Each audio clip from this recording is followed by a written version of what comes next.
Wabarakatuh. Alhamdulillah hamdan yaliqu bi jalali mulkillah, hamdan yuwafi ni'amahu wa yukafi'u mazidah.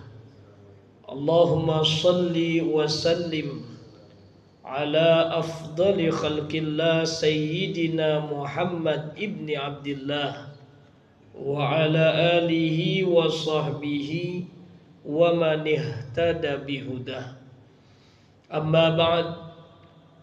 Allahumma la sahla illa ma ja'altahu sahla wa anta taj'alul hazna idza syi'ta sahla. Rabbi shrah li sadri wa yassir li amri wahlul 'uqdatam min lisani yafqahu qawli wa qur rabbi zidni ilma warzuqni fahma. Hadratan mukarramin, jamaah salat zuhur yang mudah-mudahan selalu dalam lindungan Allah Subhanahu wa taala, selalu dalam limpahan rahmat dan maghfirah Allah. Mudah-mudahan anak keturunan soleh solehah, rezekinya barokah.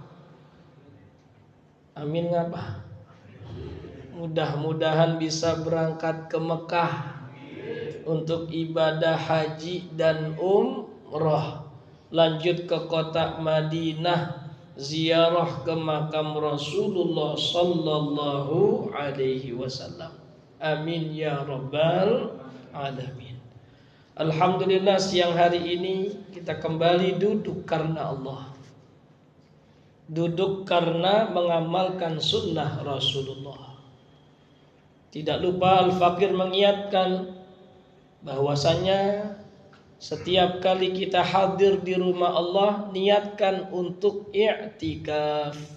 Niatkan untuk i'tikaf. Walaupun 5 menit Ustaz, na'am, walaupun 5 menit. Walaupun hanya murur, lewat saja, duduk sebentar saja, na'am, niatin. Dengan begitu pahala i'tikaf akan hadir setiap kali kita duduk di rumah Allah. Kedua, tatkala kita duduk di sebuah masjid dan di dalamnya ada majlis ilmu, hadir. Walaupun sejenak, na'am, walaupun sejenak.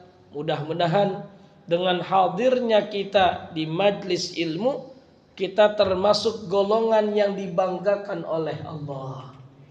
Banyak hadis yang bercerita tentang keutamaan daripada majlis ilmu. Di antaranya, selain Allah turunkan rahmat, Allah turunkan sakinah, ketenangan dalam hati orang yang hadir di majlis ilmu, malaikat ikut duduk. Yang terakhir, Allah menyebut nama-nama kita, dibanggakan di hadapan para malaikatnya. Maka tidak ada kemuliaan bagi seorang hamba kecuali namanya disebut oleh Allah. Sallu ala Muhammad. Salawat beriring salam pun semoga senantiasa membasahi lisan kita. Dengan iringan doa, salawat apapun yang kita hadiahkan kepadanya betul-betul berbuah syafaat pada hari kiamat. Bapak-bapak, ibu-ibu, kira-kira yakin gak dengan syafaat Nabi Muhammad? Halo, ini nyender amat enak nyender emang ya. Kira-kira yakin gak nih sama syafaat Nabi Muhammad? Yakin dengan seyakin-yakinnya? Harus yakin. Kita umat Islam yakin bahwasanya ada yang namanya alam ruh, ada yang namanya alam rahim, ada yang namanya alam dunia, ada yang namanya alam barzakh, ada yang namanya alam akhirat. Kita sudah ada di fase ketiga. Dari alam ruh, kemudian masuk ke alam rahim, kemudian masuk ke alam dunia. Setelah ini kita transit di hotel yang namanya satu, hotel barzakh. Hotel apa namanya Pak? Barzakh, kuburan. Semuanya akan transit di hotel barzakh, kemudian akan dibangkitkan dan diberikan dua pilihan. Mau rumah cakep apa rumah kagak cakep, antara surga ataupun neraka. Maka mudah-mudahan yang hadir di sini dan seluruh keluarga besar kita dijaga oleh Allah, termasuk golongan yang dimasukkan ke dalam surganya Allah tanpa hisab, tanpa azab. Amin ya rabbal alamin. Dan mudah-mudahan kita termasuk umat Nabi Muhammad yang mendapatkan syafaat. Amin ya rabbal alamin. Hadirin hadirat yang dirahmati Allah Subhanahu wa taala, pertemuan kita pada hari ini insyaallah akan membahas tentang syarat sah salat. Syarat sah salat. Pertemuan pertama kita bahas sudah tuh syarat wajib salat. Maka saya yakin yang hadir saat ini di masjid ini dia sudah tahu tuh kenapa dia ke masjid. Karena dia tahu kalau dia wajib menunaikan salat, wajib mendirikan salat. Akil baligh. Kita akil baligh. Ya, kemudian apa? Muslim. Muslim pasti. Kemudian apa? Bulughud dakwah, sampai kepada kita ajaran bahwasanya salat itu wajib. Kemudian kita juga sudah suci dari segala macam bentuk hadas, termasuk perempuan ketika haidnya sudah berhenti, nifasnya sudah berhenti, maka pada saat itu kewajiban salatnya pun kembali menjadi wajib. Yang laki-laki jangan ikut-ikutan pengen M. Kalau perempuan M-nya menstruasi, kalau laki-laki M-nya muales. Jangan.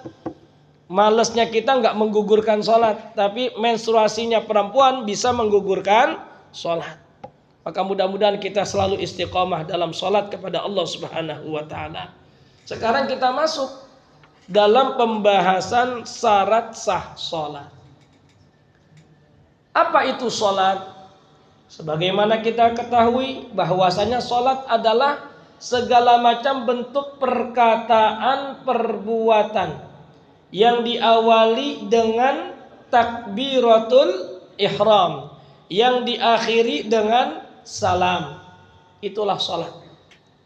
Maka ketika kita tadi sudah melaksanakan sholat zuhur, mungkin timbul pertanyaan, apakah sholat zuhur kita sudah sah? Jadi perkara sah atau tidak sah itu perkara ijtihadiyahnya para ulama.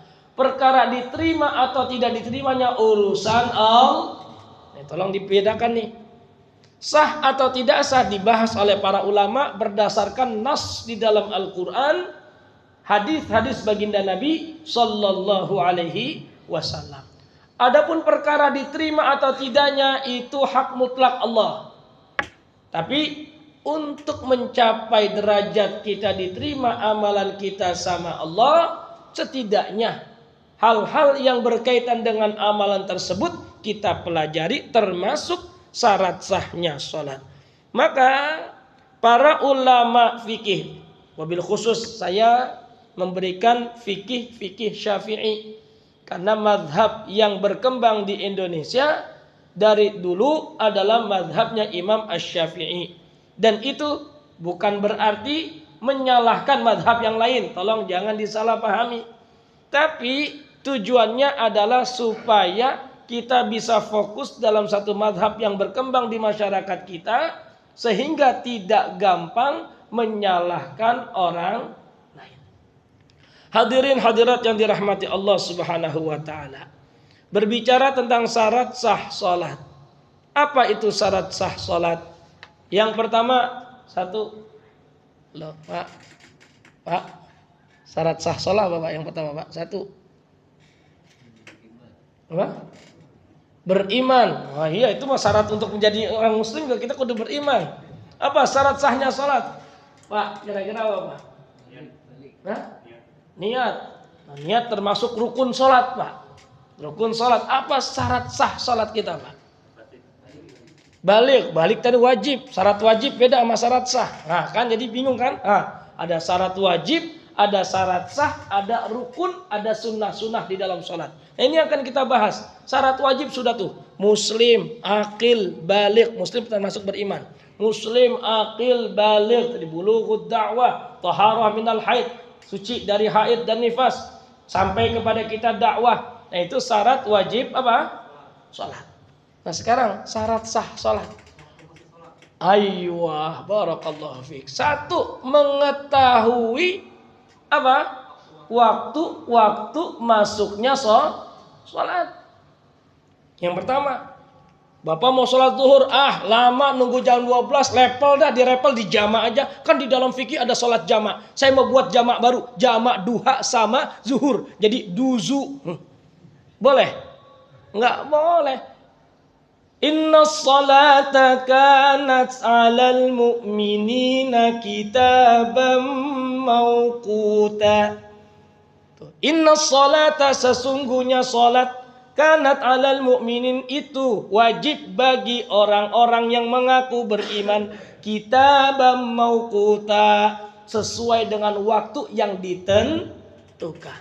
Zuhur udah tentukan tuh. Maka yang pertama mengetahui waktu sholat. Nah, pertanyaannya saya mau nanya, bagaimana kita tahu waktu sholat? Halo, Pak, bagaimana kita mengetahui waktu sholat?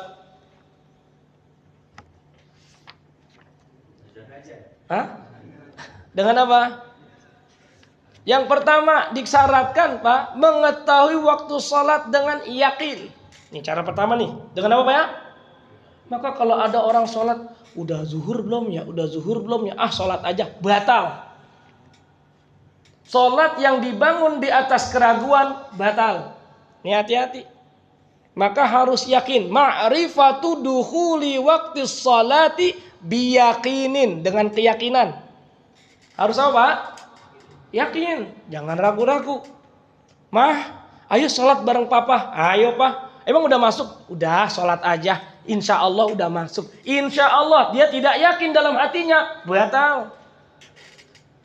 Makanya perlu diperhatikan. Harus mengetahui waktu sholat dengan apa, Pak? Ya, yakin. Atau ijtihadin, dengan berijtihad. Berijtihad itu, Pak, dengan memperhatikan gerakan matahari. Itu ijtihad tuh. Ya, atau dengan melihat apa? Dengan bertanya kepada orang sekitar.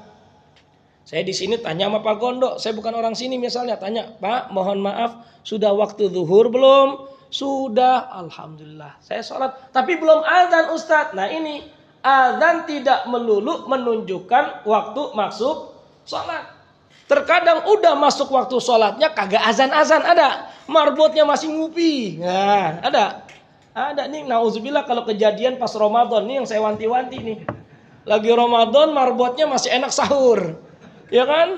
Padahal udah masuk waktu subuh, marbotnya masih sahur. Nah, ini bahaya nih. Atau ketika maghrib kegiroan. Kegiroan tuh orang Betawi ngomong kegiroan. Terlalu bersemangat waktu maghrib. Akhirnya apa? Belum waktunya maghrib dia azan duluan. Allahu Akbar. Nah, jadi azan tidak melulu menunjukkan apa? Waktunya tanya sama orang. Pak, jam berapa kalau maghrib? Oh ya, berdasarkan ini jam sekian. Sudah. Maka yang pertama biyaqinin, yang kedua bijtihadin, dengan ijtihad. Yang ketiga cara mengetahui waktu salat bi ghalabati zon, dengan kekuatan apa? Prasangka yang kuat. Ini udah masuk nih, karena udah tanda-tandanya udah kelihatan, udah masuk. Maka ketika masuk nggak boleh ada keraguan, harus yakin. Harus apa, Pak? Ingat tadi tuh, ghalabatu seringannya kita pakai prasangka, tapi prasangka yang tidak ada unsur ragunya. Yang jelas kalau ada keraguan, sholat kita jadi apa ya? Batal. Nah ini, tahu waktu sholat. Ini yang pertama. Yang kedua, wa yushtaratu ma'rifatul qiblah. Tadi kita sholat mandep kiblat nggak, Pak? Ya, Pak, halo. Sholat mandep kiblat nggak? Mandep kiblat. Kapan dikatakan kita nggak menghadap kiblat? Nih, biar paham nih. Dulu ya Allah, mudah-mudahan yang hadir di sini bisa ke kota Madinah. Amin. Yang kenceng apa? Amin. Amin. Ya Allah, mudah-mudahan bisa ziarah ke makammu ya Rasulullah. Kemudian nanti bisa ziarah Masjid Qiblatain di kota Madinah, Pak. Mungkin ada yang pernah umroh diajak ziarah, selain ke Masjid Kuba ada Masjid Qiblatain. Apa itu masjid kiblatain? Masjid di mana Nabi itu sedang sholat menghadap Masjidil Aqsa, kemudian turun ketika Nabi ruku, Pak. Masjidil Aqsa itu berbalik, ibarat kata utara ke selatan. Nabi lagi ke Masjidil Aqsa, lagi sholat zuhur dalam satu riwayat, dalam lagi sholat asar. Allahu Akbar, lagi ruku, Pak. Bayangin, lagi ruku. Turun perintah Allah. Fawalli wajhaka syatral masjidil haram. Palingkan wahai Muhammad wajahmu ke arah Masjidil Haram. Lagi sholat, Pak. Saya mau nanya nih. Bapak lagi sholat di suatu tempat, Bapak nggak tahu kiblat, main sholat aja. Allahu Akbar. Kemudian ada Pak Gondo lewat. Pak, kiblatnya salah ke arah jam 3. Apa yang Bapak lakukan ketika dengar itu? Halo, batalin atau geser bergerak atau apa? Ayo. Geser bergerak. Artinya kalau jam 3 ada di mana? Sebelah kanan saya, betul? Berarti begini. Nah, boleh nggak begitu, Pak? Boleh nggak gerakan begitu? Ayo, boleh nggak? Boleh. Ya, belajar di mana? Nah, makanya ini ada hadis ini, Pak. Ketika Rasulullah mendapatkan perintah lagi ruku, Pak, lagi ruku, fawalli wajhaka syatral masjidil haram. Nabi ketika i'tidal, Nabi langsung berputar, Pak. Nabi kalau sholat sendirian atau jamaah, Pak? Jamaah. Kira-kira di belakangnya ada sahabat nggak, Pak? Ada. Sahabat ikut muter. Kira-kira kalau muter, misalnya nih, Bapak di belakang saya muter begini, Bapak muter, Bapak jadi imam dong. Berarti sahabat itu muter, Pak. Sahabat itu apa, Pak? Ini disebutkan oleh Al-Imam Ibnu Hajar Al-Asqalani dalam kitab Fathul Bari Syarah Sahihil Bukhari. Itu. Jadi sahabat itu ikut muter. Nah, Ustaz, katanya nggak boleh bukan boleh jalan, bergerak lebih dari 3 kali berturut-turut. Ini kalau muter berapa kali, Pak? Nah, nanti kita akan bahas tentang apa-apa yang membatalkan sholat, termasuk gerakan. Gerakan darurat boleh. Gerakan apa, Pak? Darurat. Maka Nabi SAW ketika Nabi menghadap Masjidil Aqsa, Nabi berputar ke arah kiblat. Sahabat pun berputar ke arah kiblat. Ini yang dijadikan dalil oleh guru-guru kita. Kalau salah kiblat, Bang, kiblatnya salah. Salah ya Allah, malu. Bukan begitu. Puter aja. Puter. Kalau memang dikasih tahu, kadang kalau saya dulu di Mesir, Pak, saya pernah salah kiblat. Lagi jalan-jalan ke suatu tempat di Mesir, kemudian sholat di taman, kemudian sama tukang kebunnya, ya walad, ya rajul, ya syekh, al-qiblah ila nahiyatil yumna, kiblat ke arah kanan katanya. Ya sudah, karena kita pernah belajar dari guru, kita mandek kanan. Langsung ke kanan, boleh. Kadang ada orang nggak paham. Kalau nggak paham, bagaimana? Yang tahu, misalnya Pak Gondo, pegang badan saya, arahin ke arah kiblat. Nah, ini yang dipegang pun harus paham fikih. Jangan-jangan nggak paham fikih dipegang, pegang-pegang terus gitu lagi. Maka ini pentingnya fikih sholat. Jadi dengan 2 cara mengingatkan orang ketika salah kiblat, bil qauli dengan ucapan atau dengan gerakan. Shallu ala Muhammad. Nah, kapan kita dikatakan membelakangi kiblat? Kata para ulama, la tusyarriqu wa la tuqarribu. Jangan jadikan kiblat di sebelah kiri kita. Misalnya kiblat di sini, Pak. Jangan sebelah kanan kita atau sebelah kiri kita. Ketika kiblat ada di kiri kita, ketika kiblat ada di kanan kita, apalagi di belakang kita, batal. Maka sholatnya apa? Batal. Maka dalam satu riwayat, ini pasti Bapak baru tahu, Nabi Muhammad mendengar suara Aisyah mendekati pintu rumahnya. Nabi pada saat itu mendengar Aisyah, Nabi dalam keadaan sholat. Apa yang Nabi lakukan, Pak?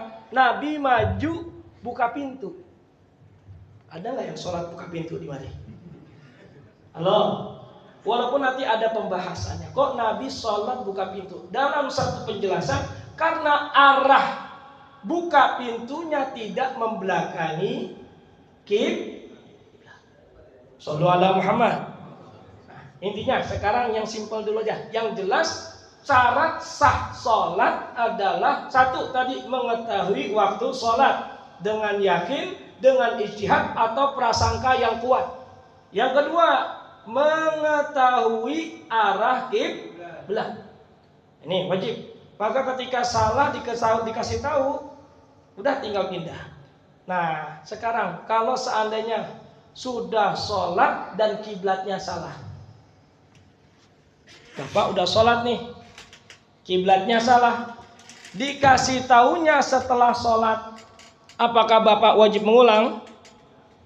Halo, Bapak sholat ngadep ke Manchester United kali ya? Ya, atau ngadep mana? Ngadep Spanyol. Ya, mau nonton Barca sama Real Madrid yang berantem katanya ya. Nah itu Bapak ngadep misalnya bukan ke arah kiblat. Selesai sholat dikasih tahu orang, Pak, tadi kiblatnya salah. Apa yang Bapak lakukan? Apakah wajib mengulang sholat atau tidak? Halo, kata siapa? Yang tidak aja deh. Pak, tadi di dalam fikih kita itu nggak boleh semaunya kita. Nggak boleh apa, Pak? Semaunya kita. Maka sebelum sholat di antara yang kita lakukan, tanya di mana arah kiblat. Setidaknya sudah ijtihad, sudah apa, Pak? Ijtihad itu berusaha nyari kiblat. Udah berusaha nyari kiblat pakai kompas. Kompasnya tiba-tiba arahnya ke kiri begini. Kita udah selesai sholat, kemudian kasih tahu salah, bukan ke kiri, ke kanan. Lah berarti kiblatnya lagi kompasnya lagi error. Apa yang kita lakukan? Beda dengan orang yang tadi tanpa ijtihad. Kalau tanpa ijtihad main sholat aja nggak pakai nanya-nanya kiblat atau berijtihad nyari kiblat dengan kompas, sholatnya batal, wajib diulang. Tapi sudah berijtihad, ternyata kiblatnya salah juga, tidak perlu mengulang sholat. Nah itu dalam urusan kiblat nih Pak, maka wajib apa? Bertanya atau mencari tahu tentang kiblat dengan alat-alat yang ada pada saat ini. Taib. Selanjutnya, wajibu satrul aurati bisatirin fahirin mubahin. Yang ketiga, syarat sah sholat wajib menutup aurat. Nah ini nih, Pak, saya mau nanya, auratnya laki-laki dari mana sampai mana, Pak? Dari pusar. Maksudnya dari pusarnya ketutup nggak? Jangan dari mata atas suruh, berarti di bawah pusar. Jangan, pusarnya termasuk. Dari pusar sampai lutut. Lutut itu bukan atas lutut, artinya lututnya juga tertutup. Lututnya itu tertutup. Maka ini usikum wa iyaya nafsi, saya berwasiat, saya berpesan. Boleh nggak pakai pakaian ketat? Ya, nggak usah ketat-ketat lah.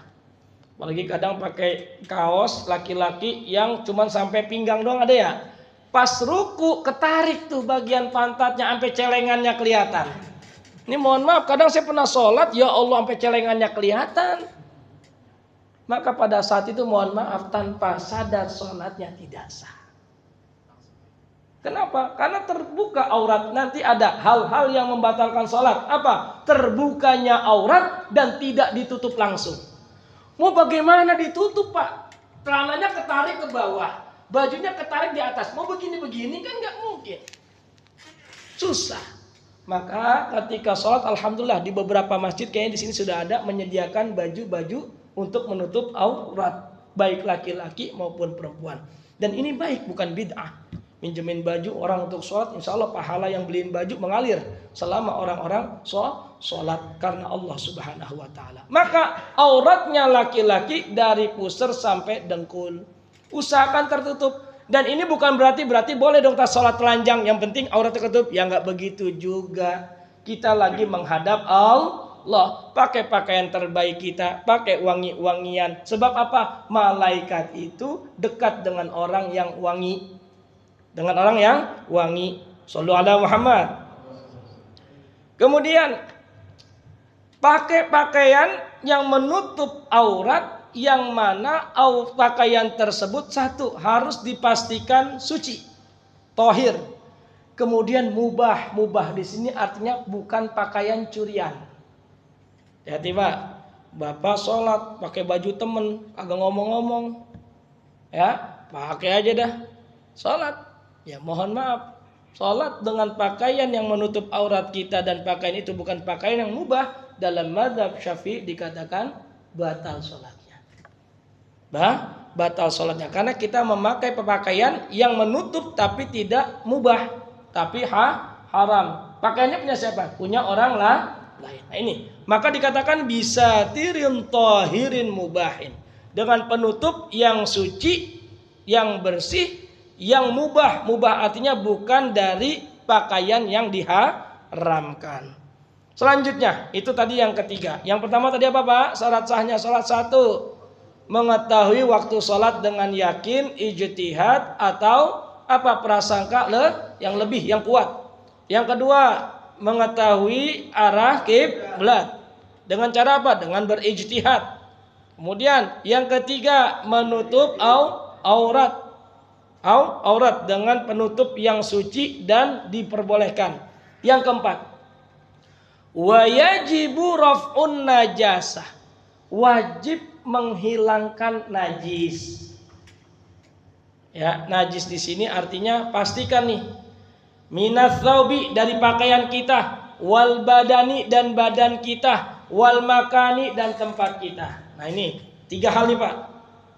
Memastikan bersihnya tubuh, pakaian, tempat sholat kita dari najis. Ini, maka ketika sholat lihat dulu, hati-hati, jangan-jangan kena tai burung. Pastikan jangan-jangan pernah kena percikan air kencing kita. Ya, maka pada saat itu bersihkan dulu. Pernah ada seorang perempuan datang ke Rasulullah Sallallahu Alaihi Muhammad. Kemudian dia bilang, ya Rasulullah, saya haid, baju saya kena darah. Darah ini termasuk najis Pak. Darah termasuk najis. Ya, walaupun nanti pembahasan darah yang najis seperti apa nanti pada waktunya kita akan bahas. Ya, darah termasuk najis. Akhirnya perempuan tersebut nanya ke baginda Nabi Sallallahu Alaihi Wasallam, ya Rasulullah, ini baju saya satu-satunya, boleh nggak saya sholat dengan baju yang ada darahnya? Kata Nabi, bersihkan dulu. Ketika sudah bersih, kamu sholat. Meskipun ada merah-merahnya, nggak apa-apa. Yang penting sudah dibersihkan. Shallu ala Muhammad. Maka saya teringat guru saya Dr. Ahmad Mahmud Karimah, dosen, ya, guru besar fikih di Jamiatul Azhar di Mesir. Itu pernah mengingatkan kami ketika ngaji kitab Bidayatul Mujtahid wa Nihayatul Muqtasid. Beliau mengingatkan, nah, ketika seorang itu sedang baul itu kencing. Pak, mohon maaf, kita kalau kencing berdiri apa duduk? Jongkok, alhamdulillah. Takutnya ada yang diri. Ya, sekarang ada yang nyediain kencing berdiri. Boleh nggak kencing berdiri? Boleh aja, selama bisa menjaga dari najis. Udah jongkok nih, tiba-tiba belepetan, kata orang Betawi, kena cipratan air najis. Misalnya, waduh, tadi kencingnya belepetan, kena yang mana? Bapak kalau dalam keadaan begitu bagaimana? Mau sholat, ke kamar mandi, buru-buru kebelet pipis, tiba-tiba kencingnya belepetan. Ini bicara fikih Pak. Fikih itu harus tegas, luas. Maka ketika Bapak misalnya belepetan nih, apa yang Bapak lakukan? Kena najis. Yaudah dah, nggak jadi sholat. Nggak jadi sholat. Apa yang Bapak lakukan kira-kira? Kata guru kami, tunjuk bagian mana yang kamu yakin kena najis. Tunjuk bagian mana yang kamu yakin kena najis. Misal tadi, bismillah, sini. Bersih dah tuh. Kasih dibersihkan, dibanjur, dikucek-kucek, banjur, kucek-kucek, dah. Habis itu wudu, sholat. Sholatnya sah, insya Allah sah. Tunjuk bagian yang kita yakini kena najis. Dan ini sesuai dengan kaidah bahwasanya apa? Ibadah kepada Allah harus dibangun di atas keyakinan. Gak boleh di atas keraguan. Maka ketika kita yakin, ya bismillah, kena sini, udah. Ada 3 titik bersihkan, habis itu udah tawakal ala Allah. Tawakal kepada Allah, kita wudu, kita sholat. Sholatnya gimana? Insya Allah sah. Selama kita sudah berijtihad. Lihat, jangan malah ninggalin sholat. Pak, mohon maaf. Dalam fikih Syafi'i, seorang musafir yang dalam perjalanan, misalnya Bapak naik kereta. Ketika naik kereta, Bapak mimpi. Apa? Mimpi. Kalau mimpi keluar apa, Pak? Ya, keluar mah. Ini bicara fikih, keluar mani. Maka pada saat itu wajib mandi nggak? Wajib mandi. Di kereta nggak memungkinkan mandi. Airnya juga misalnya kecil. Tapi sudah masuk waktu subuh. Apa yang Bapak lakukan? Dalam fikih Syafi'i, sholli ala hayati. Sholatlah kamu dengan keadaanmu. Meskipun najis, Ustaz, meskipun najis. Tapi nanti ketika sampai di tempat tujuan, sholat lagi diqadha. Sholat yang tadi dibahasakan dalam fikih Syafi'i, sholat untuk menghormati waktu. Jadi nggak ada hujah kata Imam Syafi'i, nggak ada alasan kata Imam Syafi'i meninggalkan sholat hanya gara-gara kena najis. Sholli ala Muhammad. Nah ini ya. Wa yajibu raf'un najasati minats tsaubi wal badani wal makan. Nah, itu tadi di baju, di badan, di tempat. Nah, saya bicara tempat, Pak. Ini bicara fikih, Pak ya. Lagi sholat, Allahu Akbar, jebret, tai tokek jatuh. Ya, misalnya kan tai tokek gede, Pak. Apakah sholat Bapak langsung batal? Kan tadi tuh, syarat sah sholat, bersih badan, bersih pakaian, bersih tempat sholat. Ini tempat sholat kita nih, jatuh tai, atau anak kita apa tiba-tiba duduk, ini aja, duduk.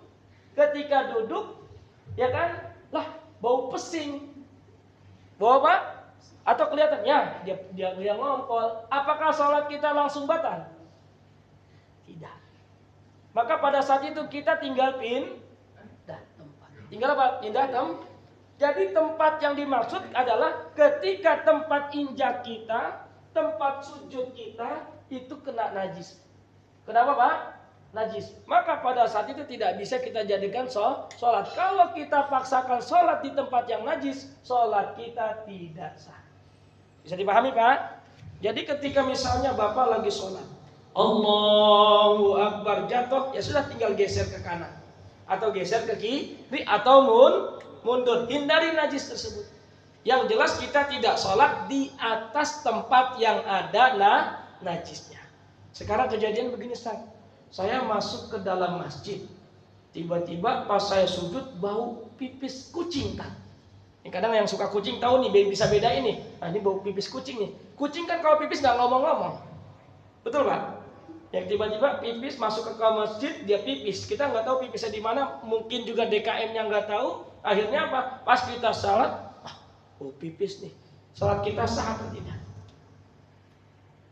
Halo, Pak. Salat kita sah atau tidak? Nggak berani jawab lagi. Sah gitu. Tadi berani jawab, sah. Gitu. Sah nggak, Pak? Sah. Kenapa Ustadz kok bisa sah? Syaratnya kita tidak dalam keadaan basah dan najisnya juga bukan dalam keadaan basah. Jadi dalam fikih, Pak, kalau najisnya kering, maka yang bersentuhan selama kering dia tidak najis. Halo, diingat ini, Pak ya. Bapak misalnya tadi tuh kena bau kencing kucing. Kencing kucingnya udah kering 3 hari yang lalu, tapi baunya masih ada. Selama Bapak memastikan jidat Bapak tidak basah, kering, maka Bapak ketika sujud, ketika cium, semerbak bau kucing misalnya. Apakah batal? Tidak batal. Tapi kalau Bapak yakin basah bagian jidat Bapak, maka pada saat itu najis yang kering menjadi berpindah ke jidat Bapak. Pada saat itu sholatnya batal. Kenapa batal? Karena kena najis. Bisa dipahami, Pak ya? Ini terkait tentang pakaian, badan, dan tempat sholat kita. Terakhir, ini pas abis ini mungkin 5 menit pertanyaan. Wa yajibu 'alal qadiri an yusalliyal fardhu qa'iman. Dan wajib katanya bagi yang mampu berdiri, maksudnya harus sholat berdiri. Pak, kalau mampu berdiri maka wajib sholat berdiri. Ini maksudnya ketika sholat sendiri. Ustadz, misalnya imam kita yang biasa jadi imam Biasanya sholatnya berdiri. Qadarullah kecelakaan, akhirnya sholatnya duduk. Apakah kita boleh sholatnya duduk? Ayo. Hukum asal syarat sah sholat wajib berdiri. Nah sekarang lagi berjamaah, imamnya duduk. Apakah makmum boleh duduk atau wajib berdiri? Kata para ulama, innama ju'ilal imamu liyutamma bih.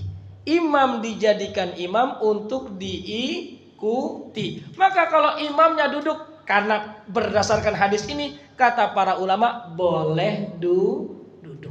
Meskipun gak sakit Ustaz, meskipun gak sakit, karena imam untuk diikuti. Tapi kalau kita mau berdiri boleh Ustaz? Boleh. Wahaza afdol, dan ini lebih afdol. Ini kalau sholat berjamaah. Dan lebih afdol lagi, ya imam yang sakit yang gak usah jadi imam, gantikan dengan imam yang lain. Ini terkait dengan sholat duduk. Nah, saya mau nanya, Pak, pernah jalan-jalan Pak? Pernah tak? Sering. Akhir tahun, iya. Jalan-jalan naik apa Pak? Naik kereta, naik mobil, naik pesawat. Nah, anggaplah naik pesawat atau naik kereta. Bapak ketika sholat di pesawat bisa nggak diri? Bagaimana hukum sholat di pesawat? Apakah harus berdiri atau bagaimana? Bagaimana hukum sholat di kereta? Apakah harus berdiri atau bagaimana? Nanti Pak Gondo ingatkan saya. Kaifiyah tata cara sholat orang di dalam kendaraan. Dan tolong ingatkan saya tata cara sholat orang yang sakit. Pak, kadang ada orang sakit bingung Pak mau sholat Pak. Akhirnya diimpus, kasihan dia diimpus, jangan dibangunin sholat, dia lagi kasihan diimpus. Lah, kita menjerumuskan dia nggak sholat. Orang sakit selama sadar tetap wajib sholat. Cuma nanti ada tata caranya. Seperti wudhunya nanti seperti apa. Kemudian kalau seandainya menghadap kiblat, kalau tidak bisa seperti apa. Maka nanti tolong diingatkan Pak Gondo. Yang jelas nanti akan ada pembahasannya. Sholat di atas kendaraan boleh nggak dalam keadaan duduk? Dan bagaimana status hukum sholatnya? Sholat misalnya di atas perahu bagaimana hukumnya? Sholat di atas kereta bagaimana hukumnya? Sholat misalnya di atas pesawat bagaimana hukumnya? Di mana misalnya diberikan tempat untuk sholat dalam keadaan berdiri. Nah ini insya Allah nanti akan kita bahas karena ada kaitannya dengan syarat sah sholat, yaitu berdiri. Ya ini saja yang bisa Al-Fakir sampaikan. Jika ada pertanyaan monggo, kalau tidak ada kita tutup dengan doa. Saya ingin mengulangi syarat sahnya sholat. Satu, mengetahui waktu sholat dengan yakin. Kalau tidak dengan yakin, dengan ijtihad. Kalau dengan tidak ijtihad, maka dengan prasangka yang kuat bahwasanya waktu sholat telah masuk. Yang kedua, mengetahui arah kiblat. Maka sholat tidak sah bagi yang berani sholat tanpa ada ijtihad mencari kiblat. Kalau sudah berijtihad tapi salah kiblat, tidak perlu mengulang sholat. Yang ketiga, syarat sahnya sholat adalah apa? Menutup aurat dengan apa? Pakaian yang suci dan mubah. Mubah artinya bukan pakaian orang lain yang kita pakai tanpa izin. Yang keempat, apa? Menghindari najis, baik di badan kita, di pakaian kita, bahkan di tempat sholat kita. Yang terakhir, sholatnya wajib berdiri bagi yang mampu.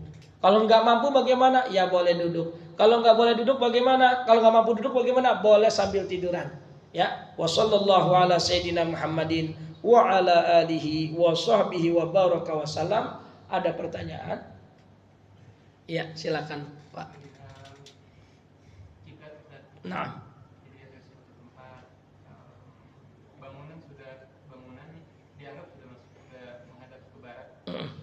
Pada saat itu ada istilah di sejadahnya dimiringkan karena maaf kompas. Pada suatu saat si bangunan tersebut ada kiriman karpet.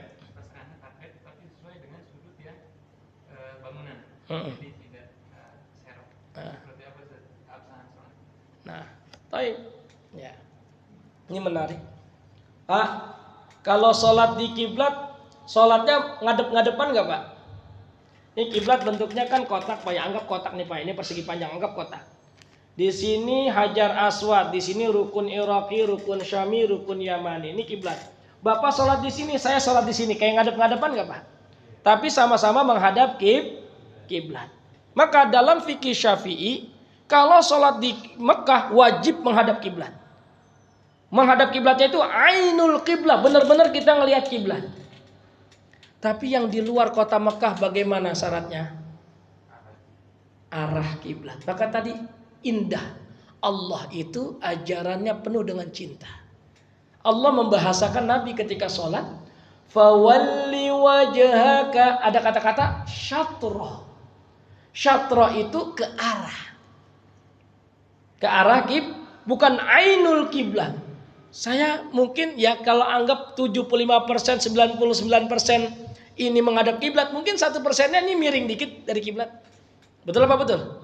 Nah, maka kata-kata syatrul Masjidil Haram menjadi celah oleh para ulama bahwasanya selama kiblat tidak tadi di kanan kita atau di kiri kita atau di belakang kita. Misalnya kiblatnya di jam 11, harusnya begini nih. Ya. Harusnya begini, kita begini sedikit. Kan beda jam. Harusnya di jam 12, tapi kita arahnya ke jam 1 masih sah. Arahnya ke jam 2 masih sah. Tapi kalau kita sudah ke arah jam 3 menjadikan kiblat ada di kiri kita, batal. Maka ketika dapat karpetnya sesuai dengan arah gedung Pak. Tapi menurut Kompas agak ke kiri sedikit, sholatnya sah. Tapi afdolnya Pak dikasih tahu sholatnya agak miring. Ya, sesuai dengan arah kiblat. Kalau bicara sahnya sah. Selama kiblatnya tidak di mana Pak? Di kanan, di kiri atau di belakang. Tapi kita berusaha mengikuti ijtihad kita pas di arah kiblat dengan kompas kita. Itu lebih afdol. Bahkan mohon maaf ada yang beda dikit, ada yang terlalu streng Pak. Beda 1 cm, beda 2 cm, langsung katanya apa? Bongkar masjidnya. Balik. Jangan dijadikan masjid. Enggak begitu juga Pak. Ya, kita Islam itu agama penuh rahmah. Baginda Nabi SAW pun ajarannya penuh dengan cinta. Maka kalau kita paham fikihnya, insya Allah hal-hal seperti yang tadi dikatakan bisa ada solusinya. Shallu ala Muhammad. Nah, ada yang lain mungkin? Nah, waduh, yang bilang boleh. Itu kalau kita jalan-jalan, kita najis kucing gitu. Yang kita duduk yakin di sini. Itu harus dibuka apa? Kita ambil sikat kecil, kita sikat. Udah banjur aja. Banjur pakai air dikucek-kucek, banjur pakai air kucek-kucek, banjur pakai air kucek-kucek 3 kali biar lebih yakin. Habis itu sholat, wudu. Jangan dibuka celananya di depan orang nyuci, jangan. Bahaya. Ya, pakai sikat, nggak perlu pakai sikat, dikucek. Zaman Nabi kagak ada sikat. Ya, dikucek aja kucek. Ya, dibanjur kayak Nabi. Nabi pernah Pak, ini kejadian Pak. Lihat rahmahnya Nabi. Nabi lagi duduk Pak, lagi majlis, datang orang Baduy. Ini hadisnya sering dibacakan. Datang orang Baduy, ngiket ontaknya di pinggir masjid, di tiang masjid, kemudian dia kencing. Kencing di masjid. Coba Bapak ada yang kencing di masjid, saya yakin langsung, sesat, jahat, pasti begitu ya. Nabi diem aja Pak. Lihat tuh, lihat Nabi. Orang kencing di masjid, Nabi marah enggak? Tapi sahabat dia marah. Sahabat tuh begini. Kata Nabi, da'u, biarin. Bayangin Pak, Nabi ngomong gitu, biarin dia kencing sampai habis. Itu Nabi. Kita kadang ngelihat beda dikit aja udah anggap orang kita sesat. Beda dikit aja udah dibilang ahli neraka. Naudzubillah. Ya, kita tuh umat Islam, umatnya Nabi Muhammad yang penebar rahmat. Nabi ketika ada orang Baduy kencing, Nabi biarin. Da'u, biarin. Sahabat tuh pada gereng, kencing di masjid. Kayak kita, emang begitu kita bawaannya. Nabi Muhammad lah. Akhirnya apa? Setelah kencing selesai, Nabi bilang, khudid dalwa, ambil ember fa'ahriku. Maka silakan siram. Itulah cara membersihkan kencing. Nabi itu disiram. Makanya saya bilang banjur aja Pak, banjur kucek biar yakin. Nah setelah itu langsung wudu. Yang penting harus ada yakin. Nah itu. Ya bisa dipahami Pak. Ya, baik barakallahu fikum. Ada yang lain mungkin? Kalau tidak ada saya cukupkan. Mudah-mudahan yang singkat ini bermanfaat. Ya kita berdoa kepada Allah Subhanahu wa taala. Pak, jangan pernah lupa doain guru dan orang tua. Kita bisa sampai seperti ini posisi kita apapun posisinya, itu karena doa orang tua dan guru-guru kita. Maka kirimkanlah doa dalam bentuk Fatihah. Ya, insya Allah keberkahan akan selalu datang kepada kita. Maka kita berdoa kepada orang tua kita, guru-guru kita yang sudah mendahului kita. Mudah-mudahan kuburnya dijadikan raudhah min riyadil jannah dan dikumpulkan ruhnya bersama orang-orang soleh, bahkan dibangkitkan kelak bersama Rasulullah SAW. Kita berdoa kepada Allah buat orang tua kita, guru-guru kita yang masih hidup. Mudah-mudahan dipanjangkan umurnya dalam sehat, sehingga bisa duduk bersama kita memberikan ilmu-ilmu yang bermanfaat. Kita berdoa kepada Allah Subhanahu wa taala buat orang tua kita, guru kita, kerabat kita, anak, cucu, ponakan, tetangga, bahkan musuh kita doakan. Yang sedang sakit mudah-mudahan Allah angkat penyakitnya, Allah berikan kesembuhan yang sempurna, Allah jadikan rasa sakitnya penggugur dosa-dosanya. Kita berdoa kepada Allah Subhanahu wa taala, mudah-mudahan anak keturunan kita soleh solehah, alim alimah, nafi' nafi'ah, kaya dermawan, ahli sedekah. Kita berdoa kepada Allah, mudah-mudahan kita selalu didekatkan kepada yang halal. Rezeki kita dilimpahkan oleh Allah dengan penuh berkah, dan mudah-mudahan anak-anak kita juga menjadi anak yang soleh solehah. Kita berdoa mudah-mudahan kita bisa berangkat ke Mekah untuk ibadah haji dan umrah. Kita bisa ke Madinah untuk ziarah ke makam Rasulullah SAW. Kita berdoa mudah-mudahan ketika kita kembali kepada Allah dalam keadaan husnul khatimah. Ala hadhihi niyah wa ala kulli niyatin salihah. Wa ila hadratin Nabi sallallahu alaihi wasallam. Al-Fatihah. A'udzu billahi minasy syaithanir rajim. Bismillahirrahmanirrahim. Alhamdulillahi rabbil alamin arrahmanir rahim maliki yaumiddin. Iyyaka na'budu wa iyyaka nasta'in. Ihdinas siratal mustaqim siratal ladzina an'amta 'alaihim ghairil maghdubi 'alaihim waladdallin. Amin. Allahumma salli ala Sayyidina Muhammad walhamdulillahi rabbil alamin. Allahumma bihaqqil Fatihah wa bisirril Fatihah wa bikaramati Fatihah wa bimu'jizati Fatihah wa bihaqqi man unzila ilayhi Fatihah. Taqabbal minna innaka antas samiul alim wa tub alaina innaka antat tawwabur rahim. Ya farijal ham, ya kashifal gham, ya man li'abdi yaghfir wa yarham, ya dafi'al bala, ya Allah, ya dafi'al bala, ya Rahman, ya dafi'al bala, ya Rahim. Allahumma inna nas'aluka bihaqqi nabiyika Muhammad an tarzuqana rizqan halalan tayyiban mubarakan fi, an tarzuqana awladas salihin, alimin nafi'in, aghniya munfiqin, mukhlisin mukhlasin, bihaqqi nabiyika Muhammadin khairil mursalin. Rabbana atina fid dunya hasanah wa fil akhirati hasanah wa qina adzaban nar. Wa sallallahu ala sayyidina Muhammadin wa ala alihi wa sahbihi wa sallam. Walhamdulillahi rabbil alamin. Amin ya Allah ya rabbal alamin. Kita tutup dengan doa kafaratul majlis. Subhanakallahumma wa bihamdika asyhadu an la ilaha illa anta astaghfiruka wa atubu ilaik. Assalamualaikum warahmatullahi wabarakatuh. Ya.